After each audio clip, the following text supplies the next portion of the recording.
Hello दोस्तों, आज है day 34 of Bhagavad Gita series से चलिए शुरू करते हैं।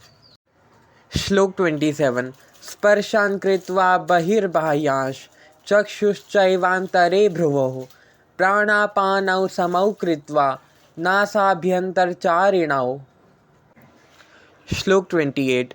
यतीन्द्रियमनोबुद्धिर्मुनिर्मोक्षपरायणः विगतेच्छाभयक्रोधो यह सदा मुक्त एव सः।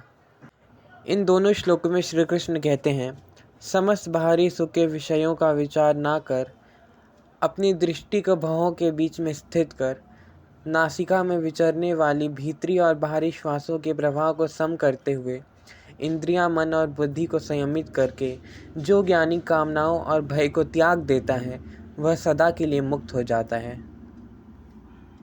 श्लोक 29। भोक्तारं यज्ञ तपसां सर्वलोकमहेश्वरं सुहृदं सर्वभूतानां ज्ञात्वा मां शान्तिमृच्छति। इस श्लोक में श्री कृष्ण कहते हैं, जो भक्त मुझे समस्त यज्ञों और तपस्याओं का भोक्ता, समस्त लोकों का स्वामी और सभी प्राणियों का सच्चा हितैषी समझते हैं, वे परम शांति प्राप्त करते हैं। तो दोस्तों, हमारा चैप्टर 5 कंप्लीट हो गया है और अब हम शुरू कर रहे हैं चैप्टर 6, जो कि है ध्यान योग।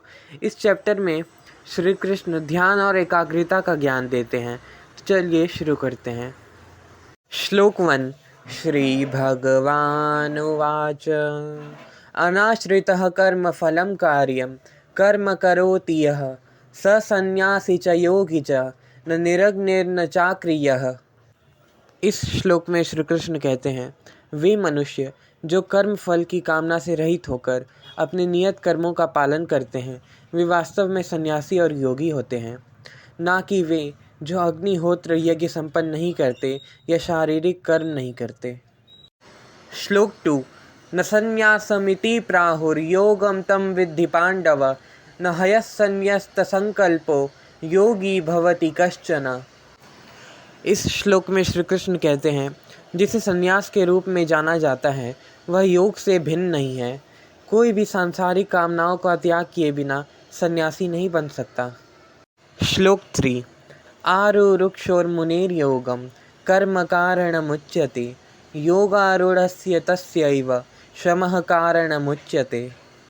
इस श्लोक में श्री कृष्ण कहते हैं, जो योग मार्ग से भगवत प्राप्ति की अभिलाषा करते हैं उनके लिए बिना मोह के कर्म करना साधना है, और वे योगी जिन्हें पहले से योग में उच्चता प्राप्त है उनके लिए ध्यान अवस्था में परम शांति को साधना कहा जाता है।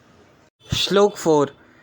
यदा हि नेन्द्रियार्थेषु न कर्म स्वनुषज्जते सर्वसंकल्प सन्यासी योगारूढ़स्तदोच्यते। इस श्लोक में श्री कृष्ण कहते हैं, जब कोई मनुष्य ना तो भौतिक विषयों में और ना ही कर्मों के पालन में आसक्त होता है, वैसा मनुष्य कर्म फलों की सभी इच्छाओं का त्याग करने के कारण योग मार्ग में आरूढ़ कहलाता है। तो दोस्तों, हमारे आज के 7 श्लोक यहीं पर समाप्त होते हैं और हमने डे 34 भी कंप्लीट कर लिया है। Thank you.